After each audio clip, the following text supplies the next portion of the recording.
इस वीडियो के अंतर्गत आज मैं एक ऐसा प्रश्न आपसे पूछने वाला हूं जिसका 99% बच्चे गलत जवाब देंगे। हाँ, मैं बिल्कुल सही कह रहा हूं।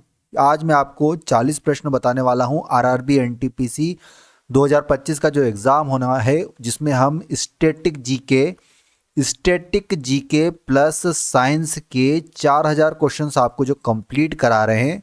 जो नए बच्चे आए उनको बता दूं कि 4000 प्रश्न हम कंप्लीट कर रहे हैं स्टैटिक जीके और साइंस के।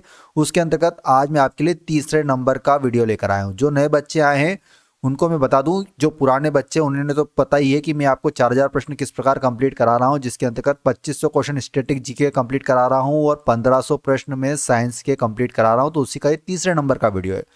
इसके पहले मैंने 2 वीडियो कंप्लीट करा दी। अगर आपने नहीं देखे तो यहाँ पर ऊपर आई के बटन पे पूरी प्लेलिस्ट का लिंक जोड़ दूंगा। टोटल 100 आपको यहाँ पर वीडियो मिलने वाले हैं, 100 वीडियो। हर वीडियो में आपको 40 क्वेश्चन रहेंगे और आज मैं एक ऐसा प्रश्न लेकर आया हूं कि 99% बच्चे उस क्वेश्चन का जवाब गलत देंगे। अगर आपने सही जवाब दे दिया उस प्रश्न का तो ये मान के चलिए कि आपकी तैयारी बहुत ही सुपर चल रही। बहुत एक कंफ्यूजिंग क्वेश्चन आपको बताऊंगा। डेली आपको हर वीडियो में एक क्वेश्चन कंफ्यूजिंग मिलेगा और जिस बच्चे ने उस प्रश्न का सही जवाब दे दिया ये मान के चलिए कि वो बहुत अच्छी तैयारी कर रहा है। ठीक है ना?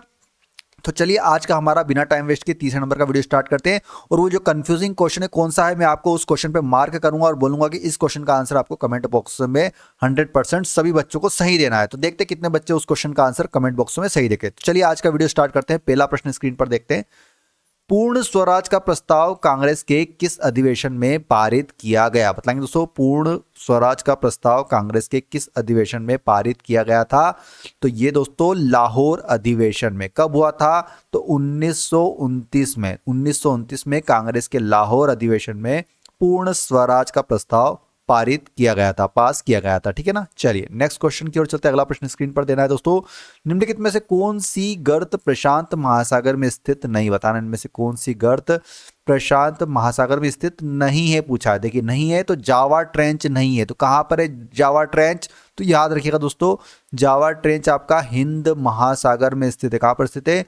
हिंद महासागर में स्थित है और इसे सुंड्रा ट्रेंच भी कहा जाता है दोस्तों। क्या कहा जाता है इसको? सुंडा ट्रेंच भी कहा जाता है। ठीक है ना? इंपॉर्टेंट क्वेश्चन रहेगा।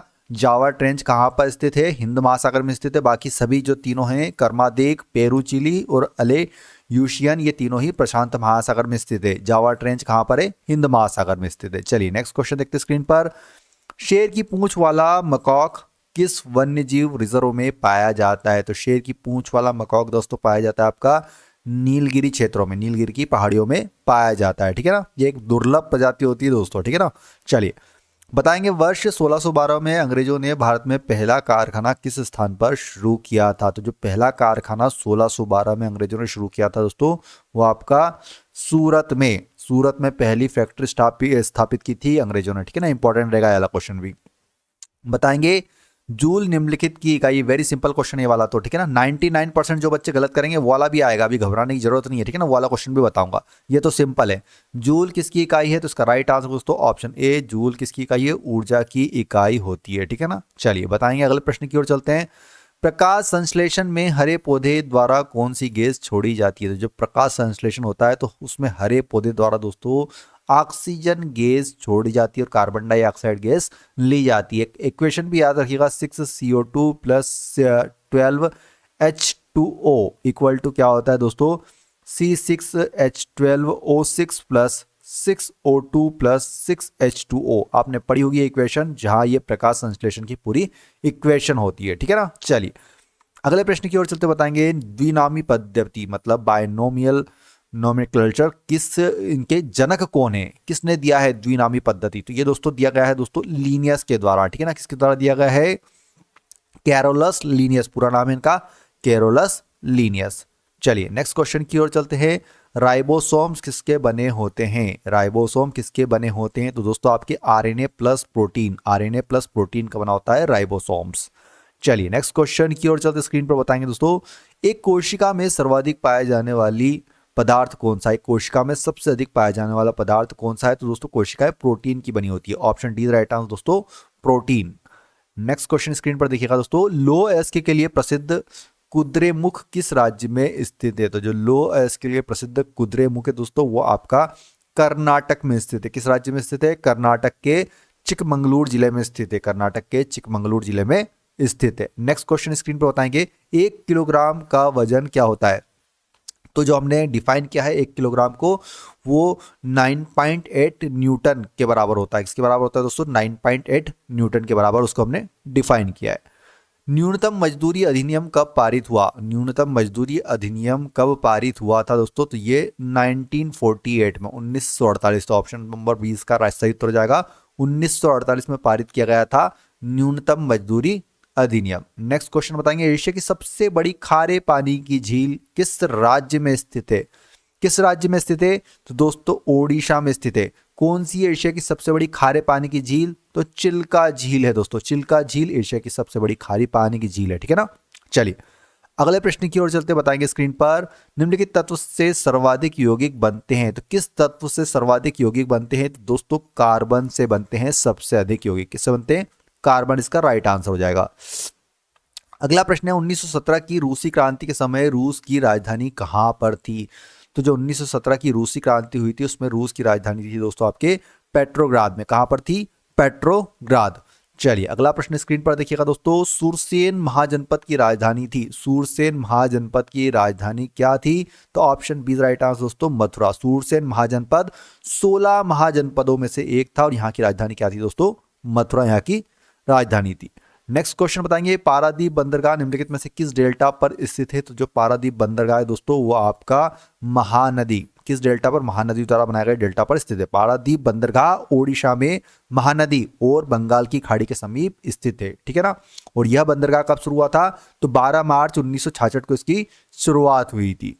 नेक्स्ट क्वेश्चन स्क्रीन पर देखिएगा, न्यायिक समीक्षा भारत के संविधान में किस देश के संविधान से ली गई है? तो न्यायिक समीक्षा ली गई दोस्तों यूएसए के संविधान से। किसके संविधान से? अमेरिका के संविधान से ली गई है न्यायिक समीक्षा।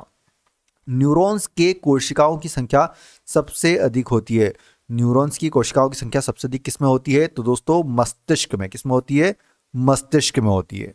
अगला प्रश्न स्क्रीन पर बताएंगे दोस्तों, एशिया की सबसे बड़ी खारे पानी की झील। जस्ट मैंने अभी एक क्वेश्चन आपको बताया है, ठीक है ना, रिपीट किया है क्वेश्चन, तो इसका आंसर कमेंट बॉक्स में भी दे सकते हैं आप। लेकिन 99% जो बच्चे गलत करेंगे वो अभी मैं आपको बताने वाला हूं, जस्ट आने वाला है वो क्वेश्चन। तो इसका राइट आंसर दोस्तों ऑप्शन ए राइट आंसर दोस्तों, चिल्का झील, जो कि एशिया की सबसे बड़ी खारे पानी की झील है। बताएंगे वाला क्वेश्चन भी आएगा, घबराइए नहीं। प्रसिद्ध इंडो ग्रीक राजा मिनांडर वन ने अपनी राजधानी कहाँ बनाई थी? तो जो प्रसिद्ध इंडो ग्रीक राजा था मिनांडर वन, उसने अपनी राजधानी बनाई थी दोस्तों तक्षशिला में। कहां पर बनाई थी? तक्षशिला में। नेक्स्ट क्वेश्चन बताएंगे दोस्तों, ध्वनि के शोरगुल का मापन होता है तो किस में होता है? सिंपल क्वेश्चन है, डेसिबल में मापन किया जाता है, माप किया जाता है जो ध्वनि होती है उसके शोरगुल का। अगला प्रश्न है, निम्नलिखित में से कौन सा ग्रह पिंड उल्टा हरित ग्रह प्रभाव प्रदर्शित करता है? उल्टा हरित ग्रह प्रभाव इनमें से कौन सा ग्रह या फिर पिंड प्रदर्शित करता है? तो दोस्तों ये टाइटन है दोस्तों, इसका सही उत्तर हो जाएगा दोस्तों टाइटन प्रदर्शित करता है उल्टा हरित ग्रह प्रभाव। टाइटन क्या है? तो टाइटन जो है आपका शनि ग्रह है, उसका सबसे बड़ा उपग्रह है। शनि ग्रह का सबसे बड़ा उपग्रह, मतलब उसको चांद कह सकते हैं हम शनि ग्रह का। बताएंगे जीवाणुओं की रोम जैसी संरचना को कहा जाता है? तो जीवाणुओं की रोम जैसी संरचना को दोस्तों फ्लेजिला कहा जाता है। क्या कहा जाता है? फ्लेजिला कहा जाता है। नेक्स्ट क्वेश्चन बताएंगे, ईस्ट इंडिया कंपनी ने अपने पहले सिक्के किस मुगल शासक के नाम पर जारी किए थे? तो ये किए दोस्तों फर्रुखसियार के नाम पर जारी किए गए थे। किसके नाम पर जारी किए गए थे? फर्रुखसियार के नाम पर जारी किए थे। चर्यापद की रचना किसने की थी? बताएंगे दोस्तों चर्यापद की रचना किसने की थी? तो ये महासिद्ध ने की थी। चर्यापद की रचना किसने की थी? महासिद्ध के द्वारा की गई थी। नेक्स्ट क्वेश्चन बताएंगे, एकत्रीकरण से पूर्व उत्तर और दक्षिणी वियतनाम को कौन सी रेखा अलग करती थी? तो ये दोस्तों 17वीं समांतर रेखा अलग करती थी। यह रेखा बेन हाई नदी पर 17 डिग्री अक्षांश पर निश्चित की गई है, ठीक है ना। चलिए बताएंगे अगला क्वेश्चन का आंसर, रूमेटिक हृदय रोग का इलाज किसकी मदद से किया जाता है? तो किसकी मदद से किया जाता है? यह एस्पिरिन की मदद से किया जाता है। किसकी मदद से? एस्पिरिन की मदद से किया जाता है। आंख के रेटिना पर बना बिंब होता है, प्रतिबिंब किस प्रकार होता है? आंख के रेटिना पर बना प्रतिबिंब, तो ये दोस्तों होता है वास्तविक और उल्टा प्रतिबिंब बनता है आंख के रेटिना पर, वास्तविक और उल्टा। बताएंगे निम्नलिखित में से किसे द्वितीयक प्रदूषक कहा जाता है? द्वितीयक प्रदूषक, प्राथमिक प्रदूषक भी याद होना चाहिए आपको। देखिए द्वितीय प्रदूषक यहाँ पर आपका ओजोन। देखिए प्राथमिक प्रदूषक क्या होते हैं, सीधे स्रोत से उत्पन्न होते हैं, ठीक है ना। प्राथमिक प्रदूषकों का अगर मैं आपको उदाहरण बताऊं तो उसके अंतर्गत आता है आपका carbon monoxide, carbon dioxide, sulphur dioxide और बेंजीन, ठीक है ना। और द्वितीय प्रदूषक क्या होते हैं, प्राथमिक प्रदूषकों से उत्पन्न होते हैं और उसके उदाहरण है दोस्तों आपके ओजोन, फॉर्मेल्डिहाइड, धुआं इत्यादि होते हैं, ठीक है ना, द्वितीय प्रदूषक। तो इसका राइट आंसर होगा ऑप्शन ए, ओजोन। चलिए बताएंगे अगले क्वेश्चन का आंसर। प्रसिद्ध नाटक नील दर्पण का अंग्रेजी में अनुवाद किसने किया था, तो किसने किया था, मधुसूदन दत्ता ने। Option A is right answer. चलिए दोस्तों अगला प्रश्न बताइए, एक धातु प्रायः अतिचालकता ग्रहण करती है क्रायोजेनिक तापमान पर, किस पर ग्रहण करती है, क्रायोजेनिक तापमान पर। नेक्स्ट क्वेश्चन बताएंगे स्क्रीन पर, भारत के किस राज्य की समुद्री सीमा सबसे अधिक है, तो किस राज्य की है समुद्री सीमा सबसे अधिक, तो गुजरात राज्य की। कितनी है, 1214 किलोमीटर के लगभग है, ठीक है ना। कितने किलोमीटर की है, 1214 किलोमीटर के लगभग की है। नेक्स्ट क्वेश्चन बताएंगे, निम्नलिखित में से किस अफ्रीकी देश को पहले न्यासालैंड के नाम से जाना जाता था, किस अफ्रीकी देश को, तो दोस्तों ये आपके मलावी को पहले न्यासालैंड के नाम से भी जाना जाता था। नेक्स्ट क्वेश्चन बताएंगे, सर्वप्रथम भारत रत्न किससे प्रदान किया गया था, जो सबसे पहले भारत रत्न दोस्तों सीवी रमन को प्रदान किया गया था 1954 में। कब किया गया था, 1954 में।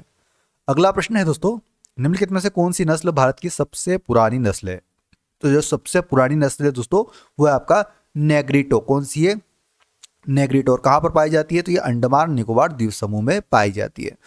अगला प्रश्न है, मोहम्मद गोरी को माउंट आबू के पास किसने हराया था, तो जो मोहम्मद गोरी थे उनको माउंट आबू के पास भीमदेव सोलंकी द्वितीय के द्वारा हराया गया था। नेक्स्ट क्वेश्चन बताएंगे दोस्तों स्क्रीन पर, 1909 में गांधी जी द्वारा लिखित पुस्तक हिंद स्वराज किस भाषा में लिखी गई थी, तो ये लिखी गई दोस्तों गुजराती में लिखी गई थी। किस भाषा में लिखी गई थी, 1909 में गुजराती भाषा में लिखी गई थी। अगला प्रश्न है, कलिमांटन किस देश का हिस्सा है, बताएंगे दोस्तों कलिमांटन किस देश का हिस्सा है, तो ये इंडोनेशिया का, इंडोनेशिया के बोर्निया द्वीप का हिस्सा है। चलिए बताएंगे दोस्तों, किसी प्रदेश की शासनात्मक शक्ति कौन है, कोई प्रदेश होता है, स्टेट है, उसकी शासनात्मक शक्ति इनमें से कौन होता है। अब ये क्वेश्चन का आंसर 99% बच्चे गलत करेंगे, मैं इस क्वेश्चन का आंसर आप पर छोड़ता हूं, सभी बच्चे बताएंगे कमेंट बॉक्स में इसका आंसर क्या होगा। जो बच्चा सही कमेंट बॉक्स में बताएगा मैं उसके कमेंट को लाइक भी करूंगा, और जो गलत बताएंगे तो उसके कमेंट को हम सही भी करेंगे। तो बताइएगा इस क्वेश्चन का आंसर क्या होगा, किसी प्रदेश की शासनात्मक शक्ति कौन होता है, किसमें निहित होती है, ठीक है ना। कमेंट बॉक्स में इसका आंसर बताइएगा। अगर आपको हमारा ये वीडियो पसंद आए तो प्लीज़ वीडियो को एक लाइक कीजिएगा, वीडियो को ज़्यादा से ज़्यादा शेयर भी करना। जो नए बच्चा है प्लीज़ सब्सक्राइब करके बेल आइकन दबा लेना, जिससे कि लेटेस्ट वीडियो की नोटिफिकेशन मिलती रहेगी।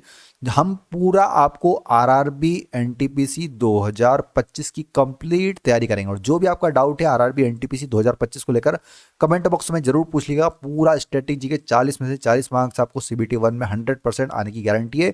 अभी 30 नंबर का हम पढ़ रहे हैं स्टैटिक जीके प्लस आपका साइंस, फिर इसके बाद हम आपको करंट अफेयर्स का railway current affairs special series भी चला देंगे, जिसमें आपका पूरा 10 नंबर का जो करंट अफेयर्स आने वाला है वो भी कंप्लीट करवा देंगे। अगर प्लीज़ वीडियो पसंद आए तो प्लीज़ वीडियो को एक लाइक और ज़्यादा से ज़्यादा शेयर कीजिएगा। वीडियो देखने के लिए बहुत बहुत धन्यवाद। जय हिंद, जय भारत, वंदे मातरम।